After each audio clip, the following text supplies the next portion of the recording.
Hi guys, welcome back to another video. ఈరోజైతే మేము బద్దిపోషమ్మకైతే బోనం చేశాము. బోనం అయితే సమర్పించడానికైతే ఆ టెంపుల్కి అయితే వెళ్తున్నాం. బద్దిపోషమ్మ ఆలయంకి అయితే వెళ్తున్నాం ఫ్రెండ్స్. వేములవాడ వెళ్ళిన ప్రతి ఒక్కరూ రాజన్న దర్శనం తర్వాత బద్దిపోషమ్మ తల్లిని తప్పకుండా దర్శించుకుంటారు. దర్శించుకున్న తర్వాత బోనము అమ్మవారికి సమర్పిస్తారు. మేమైతే ఇప్పుడు టెంపుల్ దగ్గరికి అయితే బయలుదేరుతున్నాం. మేము ఉన్న కాంచెలు అయితే టెంపుల్ అయితే ఒక 300 మీటర్ అయితే ఉంటుంది, దగ్గరే అన్నమాట.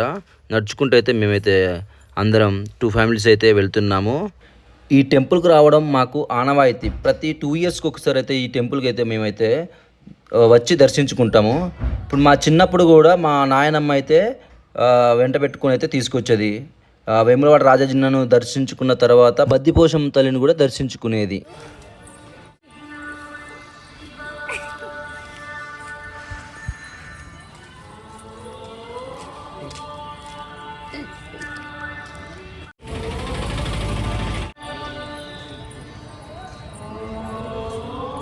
వేములవాడ రాజన్న ఆలయానికి అనుబంధంగా ఉన్న బద్దిపోచమ్మ దేవాలయం చారిత్రక ఆధ్యాత్మిక ప్రాధాన్యత కలిగిన గ్రామీణ దేవత క్షేత్రం అంటారు.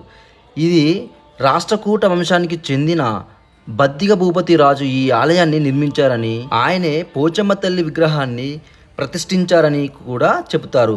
అందుకే ఈ టెంపుల్కి బద్దిపోచమ్మ అనే పేరు వచ్చిందన్నమాట. రాజరాజేశ్వర స్వామిని దర్శించుకున్న ప్రతి భక్తులు కూడా తప్పనిసరిగా బద్దిపోషమ్మను కూడా దర్శించుకుంటారు. ముఖ్యంగా మంగళ ఆదివారాల్లో భక్తులు అమ్మవారికి బోనాలు నైవేద్యం సమర్పిస్తారు. పొద్దున్నే చలికి లేపిండు, నడిపిస్తుండు.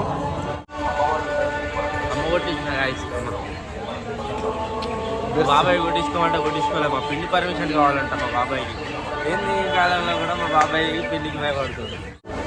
ఇక్కడి భక్తులు అమ్మవారికి బోనంతో పాటు చీర సారెలు, పసుపు కుంకుమలు సమర్పించి మొక్కులు తీర్చుకుంటారు. అమ్మవారికి బోనం సమర్పించడానికైతే మేమైతే టికెట్ తీసుకున్నాము. 2 బోనాలు కాబట్టి 2 టికెట్స్ అయితే తీసుకున్నాము. క్యూ లైన్లో నిలబడి అమ్మవారిని దర్శించుకున్నామన్నమాట. అక్కడే అమ్మవారు ఉన్నారు. మేమైతే మంచిగా దర్శనం చేసుకుని అయితే బయటికి అయితే వచ్చేసాము. బయటికి వచ్చిన తర్వాత అయితే మేమైతే అమ్మవారికి కోడిని తీసుకొని అమ్మవారికి అయితే సమర్పించాము.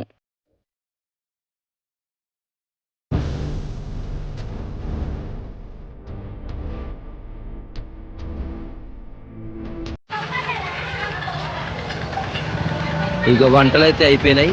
అందరం కలిసి అయితే భోజనాలు చేస్తున్నాం ఫ్రెండ్స్. ఇద్దరితో ఈ వీడియో అయితే మేమైతే మీకు సమర్పిస్తున్నాము. ఈ వీడియో మీకు నచ్చినైతే like and share and subscribe చేయండి friends. Thank you for watching friends.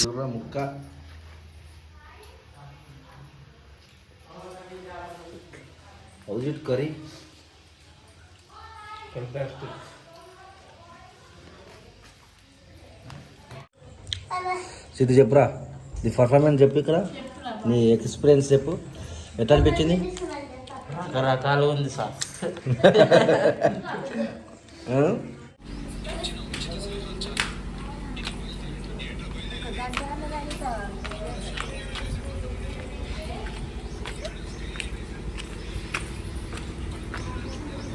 Finally checkout.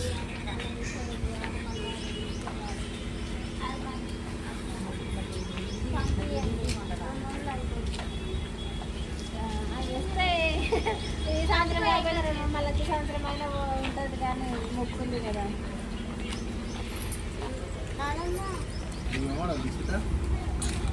Bye friends, welcome.